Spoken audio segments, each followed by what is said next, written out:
Hello, everybody, and welcome to Commodity Culture, where we break down commodities markets, sound money principles, and geopolitics, all with the goal of making you a better investor in the commodities sector. My name is Jesse Day, and on this episode, I'm thrilled to welcome Edward Dowd to the program, a former portfolio manager at BlackRock, where he managed a $144 billion growth equity portfolio for a decade.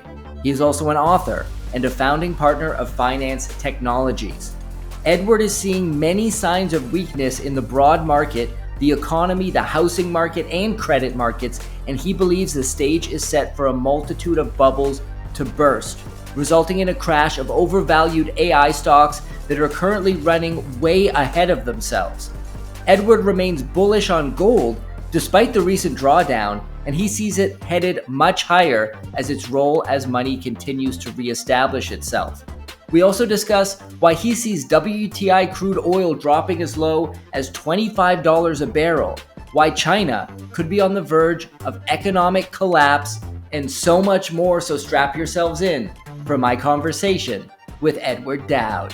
Edward Dowd, it is great to have you back on Commodity Culture. Last time I had you on the show, you were fairly bearish on the long-term trajectory of the broad market. Since then, despite a brief dip in the aftermath of Trump tweeting about imposing 100% tariffs on China, we're up between 5 and 10% on the three big indices. I want to read something you wrote on X recently where you said, current sentiment on AI bubble seems to be the following. 1, yes, it is a bubble, but it's still in early innings. 2, the above crowd hopes to sell the bubble that everyone agrees on to a marginal retard. So break down your thoughts here and how you see this all playing out for the broad market. Yeah, so the broad market has been led by the Mag 7 to 10. It's an AI bubble. If you look at the value line geometric index, which is 1,700 issues, the high was put in 22, then a lower high in January, February of this year, and we're still not back above that high. So we've had 3 lower highs in that broader index. So this is really a very concentrated, broader indice stock market bubble being driven by AI. And a lot of people have been saying it's a bubble for a while, but those voices were small and kind of ignored. But now we have, the Wall Street Journal today, questioning circular financing deals and asking, is it an AI bubble? So consensus seems to be it's a bubble, but the consensus now is, yeah, but it's going to go higher. So, that kind of logic is never, you don't want to hang your hat on that. And, look, we're now starting to see cracks in the credit markets. Interest rates are decidedly taking a tick lower, which is indicative of slowing economic growth. Inflation is going to be something that was on everyone's mind. That's going to be in the rearview mirror. We put out reports in January indicating we thought interest rates were going to go lower, oil prices are going to go lower. And real estate is going lower, just not well. It's an opaque market, so that'll take time before it hits the headlines. And we're just waiting on the stock market people to figure this out. The bond people are starting to figure it out. The smart money on the sidelines is starting to allocate money to the recession trade slowly. It's not consensus yet, but you can see it in the markets. The 30-year bond is now well below 5%. The 10-year is below 4. The 2-year is at 3.48, and the 3-month T-bill continues to hit new 52-week lows.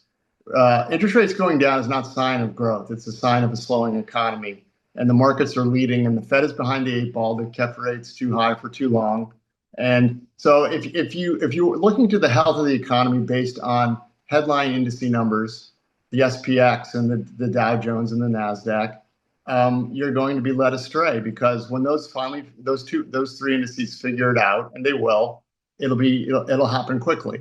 The bond guys are always ahead of the equity guys. I was a fixed income institutional investor for HSBC. Then I became an equity guy after going to business school. So I've had a lot of respect for bond people. They tend to focus on these things earlier. The bond markets figured out what was going on in the great financial crisis well before the equity people did. And I remember being at BlackRock, and we'd had a meeting every day, and the bond people were, fearful as all hell in these morning meetings all throughout 2007. The equity people were still partying like it was no tomorrow, saying that everything's fine. So the bond markets will prove the equity bears right at some point. I don't try to time. I don't recommend shorting to anybody or any of that nonsense. My recommendations have been a healthy portion of dry powder cash. If you're more speculative, you can get into longer duration U.S. Treasuries and a healthy portion of gold. The gold call has worked out. Gold, I think, is going to consolidate for a while now. I mean, it had a 60% move this year, and it kind of had a blow off top. And it's not the end of the gold bull run. We're going to go sideways for a long time. I think maybe three to 12 months. Well, there's a few subjects you brought up there that I want to dive deeper on in just a moment. But first, I want to get your thoughts on AI in general as a technology, because a lot of the narrative out there is that, well, one, it's going to replace a huge amount of the labor force. It's going to revolutionize the way we interact with computers and the internet. And on the more extreme side, it's going to attain super intelligence and become sentient. I know there's a number of billionaires who have this ideology that we're going to be able to create life through AI. Now, a lot of this seems kind of absurd. So far, it seems to be a cool tool for research, useful for creating graphics and videos and stuff, but I haven't seen this massive economic impact yet. So how much of AI is just hype and how much is reality in your view? Well, it's like the internet hype and the .com. The internet was a real thing, and there was a lot of hype, a lot of capex spend, then a bust. Then eventually the benefits of the internet came, years and a decade or two later. Here we are. The internet's a thing. AI is going to be a thing, but it's a similar overhyped technology that's not ready for prime time. A Yale study came out and said that AI is not yet replacing individuals. Now, corporations are riffing people. That's reduction in force for those of you who don't know what that means. And they're blaming AI. That's a nice headline. What they're really not saying is the economy's weak and they're laying people off and margins are getting squeezed. So I think this fear that you're going to be replaced by AI is overhyped in the near term. It might happen eventually, but it's not happening. I don't believe it's happening to the scale that is in the narrative focus out there in Twitter land or the mainstream media. But there's been and corporate adoption of AI is rolling over. So they've tried it out, and what they're finding is what we're finding. And look, I thought AI was great when I first got on there. Then I realized it makes mistakes. It's got a hallucination rate of about 25%, and so I've been burned a couple of times posting some stuff, not too much. Now I have to like when I ask Grok, I use Grok. When I ask Grok something, I have to then go check it on Google just to make sure it's correct. And so this is not exactly what I thought it was, and it's not ready for prime time. And you can't replace humans with a 25% hallucination error rate. I mean, that's just a disaster. And the CEO of Starbucks recently, there's a new CEO of Starbucks. He's a good CEO. I think he came from Taco Bell. He cleaned up Taco Bell, then he cleaned up Chipotle. Now he's the head of Starbucks. He's saying we're going all in on AI. Somebody should pull him aside and tell him it's not ready for prime time, because if he goes all in on AI, they're going to spend all this money and then they're going to have to go back to the way they were doing things, which is following SOPs, standard operating procedure, and those kinds of things. So I think so. From a use case model, it's overhyped. And we got an indication of that when Sam Altman kind of admitted they're going to produce AI erotica, which is basically a term for porn. So we're now at the porn stage of AI. They need revenues, and here's the problem: the revenue versus the capex required is so mismatched that I saw a study. I'm going to delve into it deeper, but someone said, to make a 10% ROI on the current investment and projected investment, you'd need industry revenues to get to something like 900 billion. Okay, and that is an absurdly obscene. Right now we're at 20 billion, so there's a big gap, and then basically it's and that's assuming that one or two companies has a monopoly, because you can't get those profits without a monopoly. And they likened it to Microsoft's revenues, which is pretty much the operating system monopoly, and it doesn't make sense. The sponsor of today's episode is ARK Silver Gold Osmium. Owner Ian Everard is praised even by his competitors as one of the most honest and level-headed bullion dealers in the United States. They have some great prices. You can see some of them displayed right now on screen. Take advantage of these specials today by reaching out to Ian at 307-264-9441 or by email at ian@arksgo.com. Make sure to tell him, of course, that Commodity Culture sent you. And now, back to the interview. I want to talk about the real estate market because, as you mentioned, you wrote a report back in August on what you call the emerging U.S. real estate crisis. Could you walk us through your findings and how a meltdown in the real estate sector could affect the stock market and broader economy?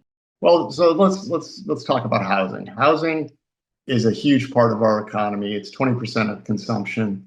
When you not just home sales, but everything related around it, and it's a big part of the inflation calculation. 36% of the CPI is housing, and also if you include all the ancillaries around that, so something like 40+% is housing in the CPI calculation. So what we've seen is we had a explosion of money in the Fed printing during COVID. We had a lot of frenetic activity in the real estate market. The Fed purchased a tremendous amount of mortgage-backed securities that allowed banks to then issue new loans. So there was a lot of lending and a lot of building. The building crisis this time has occurred in the multi-tenant housing sector, which is multifamily structures, 5 units or more. That we've never seen this kind of construction since the 70s. We believe a lot of that was driven by the illegal immigration. Unfortunately, that flow has been halted, and now it's going the other way. And so we have a situation in housing where prices far outpaced people's ability to purchase. So now we sit here in 2025 with the largest gap with homes for sale versus homes sold. Typically speaking, that time series, when you plot the two together, and we have a graph in our report, they kind of track each other. There shouldn't be this gap, but right now there's this gap of about 600,000 homes. So, and home builders were building all during this period. So there's inventory building, and there's affordability issues and a weakening economy. So the feedback loops are going to cause a price correction in housing. And, a lot of people now, will it go systemic? We don't think so. We don't think this is a systemic crisis, but it'll be a nasty downturn in the U.S. economy. There's other factors. We have an AI bubble on top of that. And if that bursts, that'll affect the economy. And we also have problems with China and trade wars. In China, we're going to be putting out a big, huge institutional type report that won't be for retail. It's going to be institutionally priced. That's going to show that China's entering the acute phase of its crisis. So we kind of have a global coordinated economic slowdown that's kind of coming. Unfortunately for Trump, it's coming right before the midterms. And, a lot of people think Trump controls the stock market. He does with tariff talk, because he can turn it on and off, but you can't turn on and off endogenous factors to the economy that are due to cyclical reasons. And most recently, in January, we put out a report stating that illegal immigration really juiced the economy in 23 and 24. It was kind of a bold call, but we're starting to see the beginnings of the cracks of that emerge. And it started in the subprime auto sector. Tricolor went bankrupt, and Tricolor was mostly exclusively a subprime lender to illegals. They just disappeared overnight. First Brands is not a subprime lender. They're an aftermarkets automotive part company, but car sales are going the wrong way. Used car sales are going the wrong way because of legal immigration. So the First Brands went belly up, and that had been building for years with bad financing schemes. And now we have Primalend, which is another subprime auto outfit that just declared bankruptcy today. So we're starting to see the illegal immigration halt and flow out starting to affect the real economy. Housing's next. And these will have feedback loops in the credit markets, which will cause credit to contract. And we'll just get a classic, end of cycle, bad credit goes poof. I don't think it goes systemic. We get a slowdown in the economy. It'll be bad for the stock markets eventually and risk assets, and rates will go down quite a bit. We think, the 10-year and the 30-year and rates settle down around 2.5% when it's all said and done. When the Fed really starts to figure out how wrong they've been. We also have the other problem we had non-farm payroll numbers, which turned out to be, look, I don't know whether it was fraud or just statistical incompetence, but we miscounted jobs to the tune of about 1.25 million during Biden's 2024. So the implications of that are many. That meant the Fed was working off bad numbers, so they kept rates too high for too long. The capital markets mispriced credit for about a year. So a lot of Ponzi credit was created. And what by Ponzi credit, I mean, end of cycle credit that probably will go bye-bye when the cycle turns down. And then we also had corporations make bad decisions thinking the economy was robust, meaning, like going forward with investment decisions. So we have a lot of capital that was misdeployed. So this could be a deep recession. So we have just a bunch of stuff going on. And right now, we don't know what the job market looks like because the government shut down. So we didn't get the September job numbers. We're not going to get the CPI numbers. But ADP, the ADP is a private survey. They showed a contraction in employment in September. So without any government data, the markets are going to focus on that kind of data for the time being. I want to pull on that thread regarding China, since you are writing this big report for institutions up ahead, because there's so many conflicting reports that we see in terms of media headlines, people with different agendas on social media, etc. The story is often that China's going to be the world leader in robotics and in AI, and actually their economy is booming, and that they hold all the cards when it comes to tariff/trade war issues that we're seeing crop up now, rare earths being one example. I've spoken to some people who've said, well, if China could shut down, U.S. military new builds due to the restrictions on rare earths within 6 to 9 months if they really decided to clamp down. So they kind of hold all the cards in that situation. Of course, we also hear about the U.S. hollowing out its manufacturing base, shipping everything over to China decades ago, and now that's kind of coming home to roost. And so that narrative paints China as kind of the all-powerful new global superpower that's on the rise. And then others will say that the economy is actually showing a lot of signs of weakness. And of course, the CCP isn't out here truthfully giving us all of their economic data.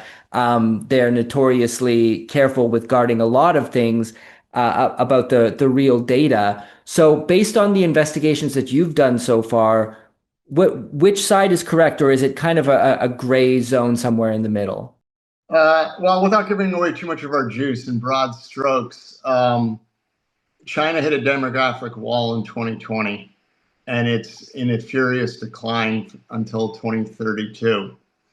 Their internal demand has been collapsing since 2020, and they have a lot of, they are the manufacturer of the world. They have a lot of installed capacity that they need to keep running because their number one focus is to keep their people employed so that they don't have a revolution. This has always been, this is how they stay in power.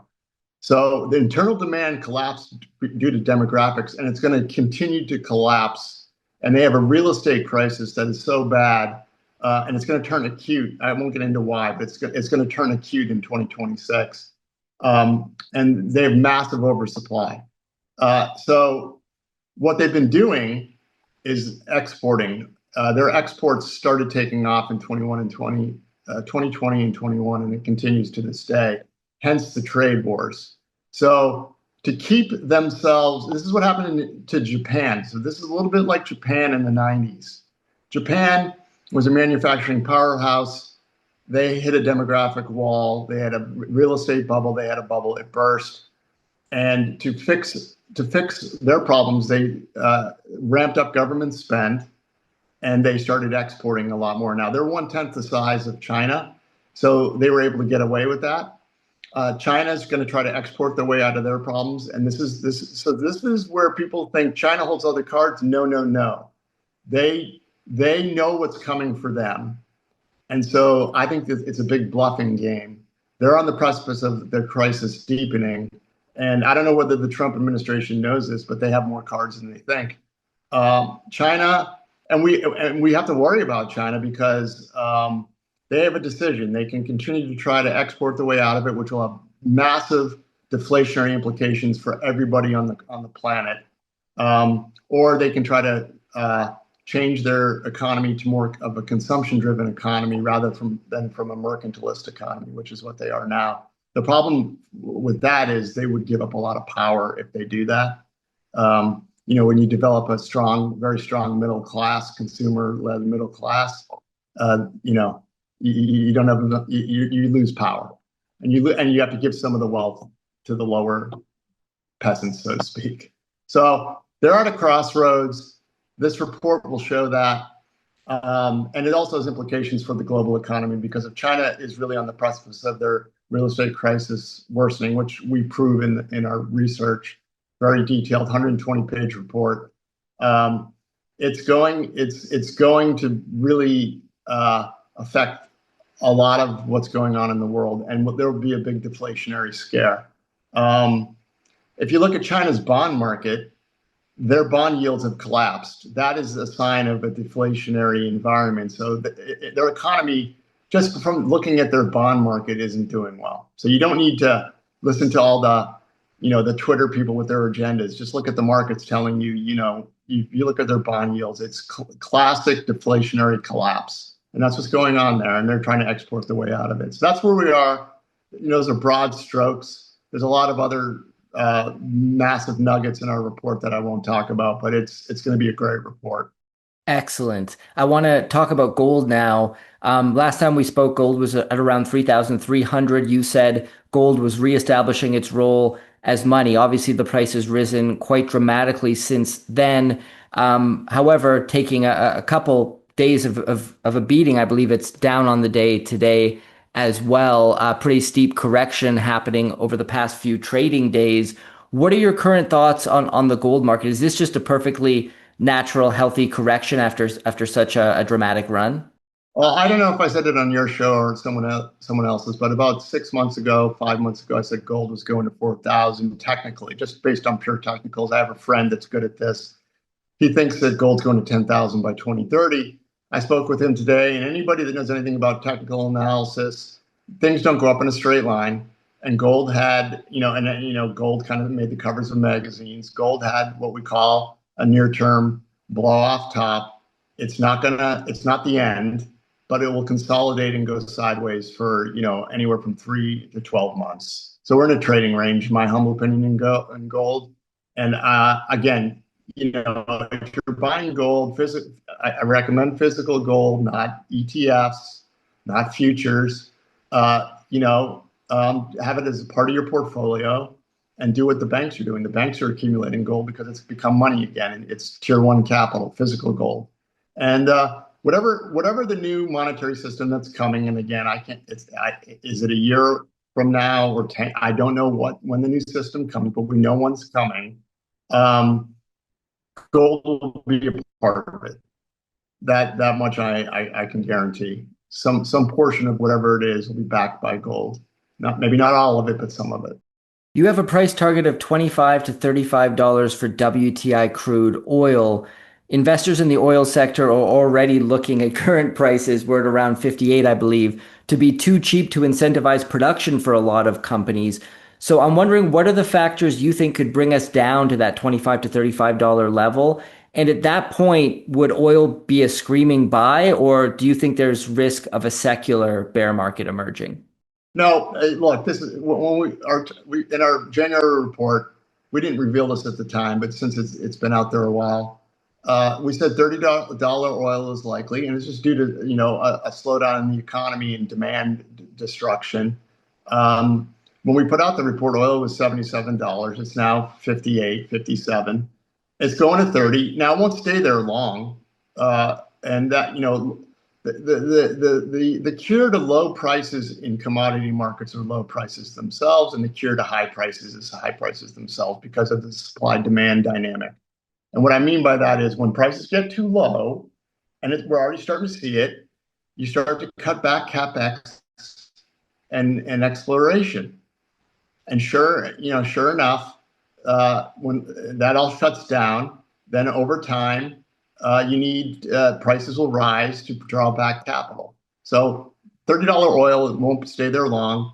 At the bottom of this recessionary cycle, I think energy stocks will be a good enough value to take a look at.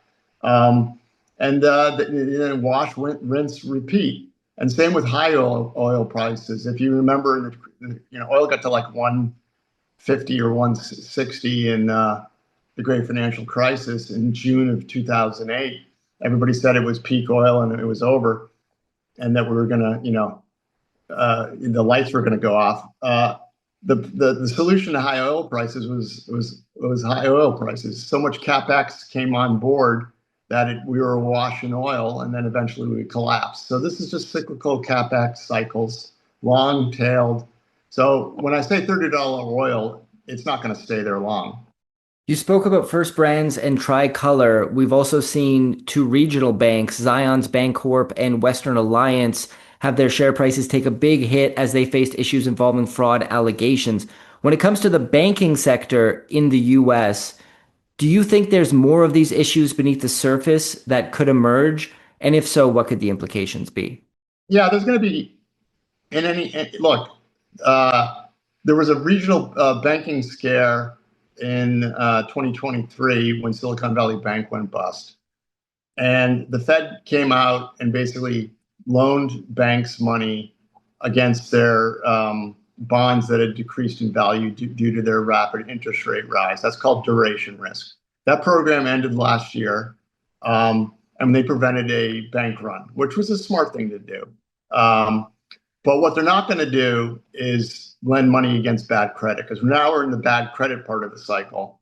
So there are going to be some regional banks that go bankrupt. And again, I'm not calling on anything to happen, imminently. But throughout the cycle, there'll be some banks that get into trouble. There'll be some shotgun marriages, and my call that the big will get bigger and the small will disappear is probably going to play out. Again, we're not calling for this to be systemic. If it does turn out, it looks like that, we'll call it in real time. But there's a lot of tools in the tool shed now that the Fed has that they didn't have or imagine they had back during the financial crisis. It'll still not prevent. There seems to be this belief that means everything's going to be fine and asset prices are going to stay here. That's not what it means. What it means is there'll be a correction in asset prices, but it won't be the end of the system. So I think there's going to be regional bank consolidation. Some of these banks probably got in a little bit of trouble and are on the wrong side of the credit story. I haven't looked at Western Alliance or Zions banks, so I don't have a call on them. Today, Western Alliance CEO said that he still likes private credit. I quote tweeted that statement and said, what else can he say? I mean, he's got these loans on his books, probably no bid. If I was in his seat, I'd say the same thing. So, I mean, you're not going to say, yeah, you're right, it's bad. So, the markets will figure this out. They always do. A note of caution today, something interesting. The markets are down about 1% right now.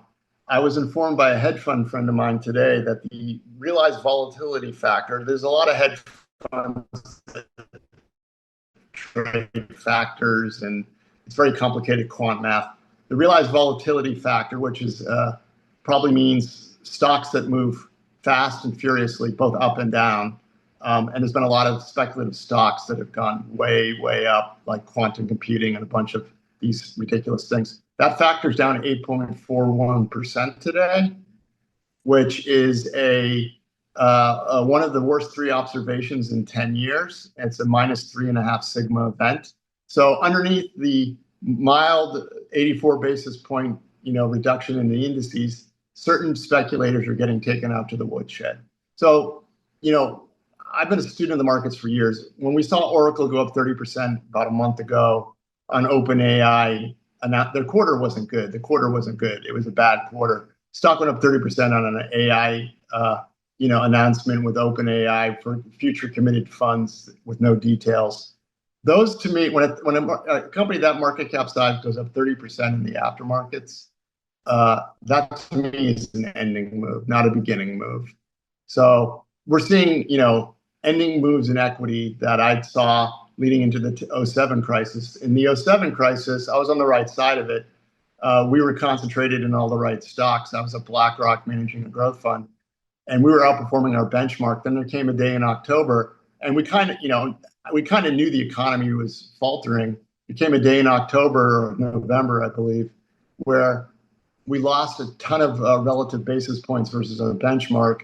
And we said, oh, that's it. The market's decided that this game's over. And we trimmed a bunch of stuff and started getting defensive over the next several months.